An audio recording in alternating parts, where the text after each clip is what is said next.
And now we're talking about what are the characteristics of emotional abuse.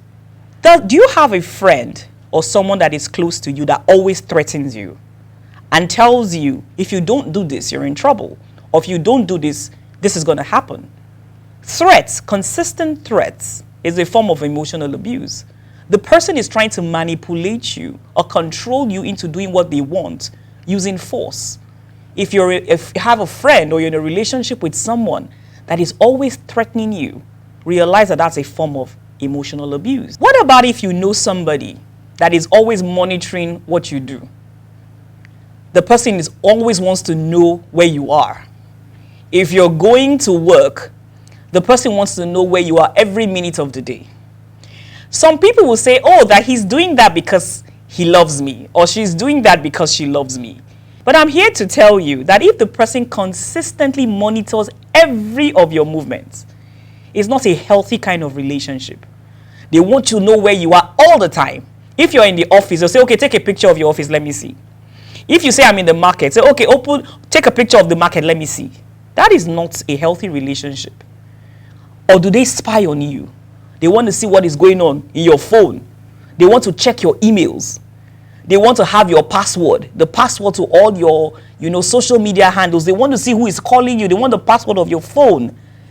And some people actually think that, oh, the person is doing that just because they care about me. No. That is the beginning of a very toxic relationship, and it's a form of abuse. When someone consistently monitors your movement and spies on you, it's abuse. Or do they try to control you?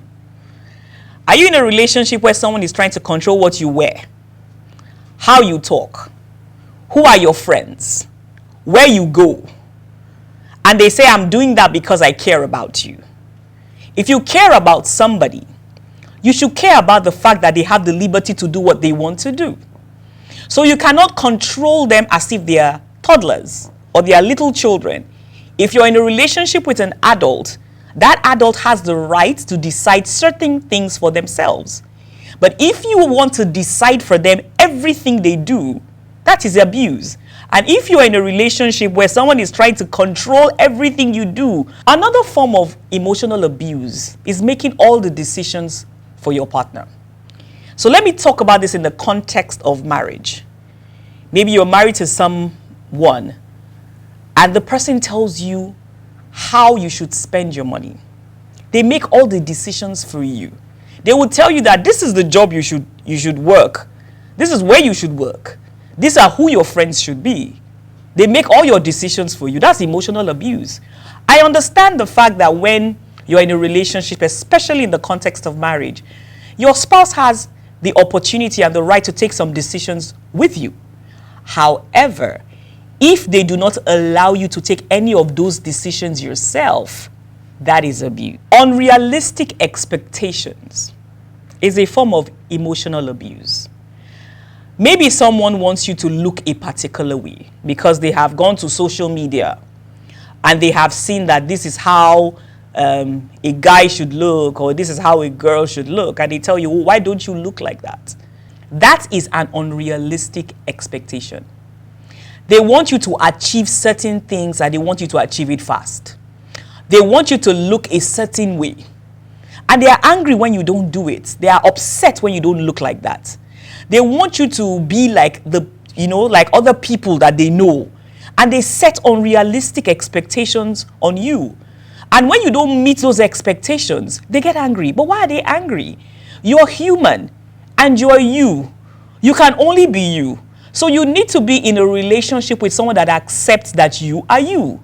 You cannot be another person just to satisfy their needs. So if they consistently get upset because you don't look a certain way, you don't behave a certain way, you don't speak a certain way, or you don't achieve certain things, or you don't have a certain amount of money. Maybe they have seen that their friends or their husband or boyfriend bought them this kind of car or bought them this kind of things, and you're getting angry and emotionally abusing your partner to say, why have you not bought that for me? That is an unrealistic expectation that you're putting on your spouse or your partner because they may not have it. So unrealistic expectation is a form of emotional abuse. So unrealistic expectations consistently asking your partner to do things that they cannot do is a form of emotional abuse. And if you're with somebody that is consistently trying to get you to do things that are outside your control, that is an abusive, emotionally abusive relationship. Jealousy, uncontrolled jealousy, is a form of emotional abuse. Are you with someone that is jealous of your friends, jealous of your colleagues, jealous of the time you spend with people other than them? Some of them are even jealous of your family members. They want you to be with them all the time. They get so upset if they see you're making a call. They will say, "Who are you calling? Let me see your phone." If you are in a gathering and you say hello to somebody, they say, "Why did you say hello to that person? Who is that person?" Uncontrollable jealousy is a form of emotional abuse. What about if they neglect your needs? There was a very interesting story that I heard from one of my clients. There was a time she had an accident and she fell down and broke her leg. So the people around her called her husband to tell her, "Your wife just broke her leg."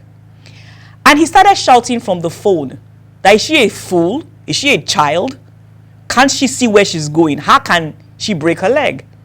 And even when he got there, he kept on saying, "I don't have time. I'm very busy. I don't have time to start carrying you to the hospital. I don't have time." Eventually, this lady's leg was put in a cast, and it was in a cast for a few months. Do you know that it was her friends and colleagues that were taking her to the hospital and bringing her back? The husband kept on claiming that he was very angry and that he was not going to do anything. And he neglected her at that time. If someone neglects you in your time of need, is emotional abuse. My time has run out now. But join me next week as I continue on emotional abuse. When we come back next week, I will be telling you how emotional abuse affects you. Affects your mental health, affects your physical health, affects your brain. It can even affect your children if you're married.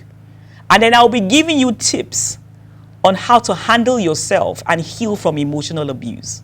Remember, my name is Ediri Ose Ediale, and I'm your psychotherapist and professional counselor on this program, Minds and Health. I look forward to seeing you, same station, same time, next week. And always remember, a healthy life is a long and happy life. Thank you.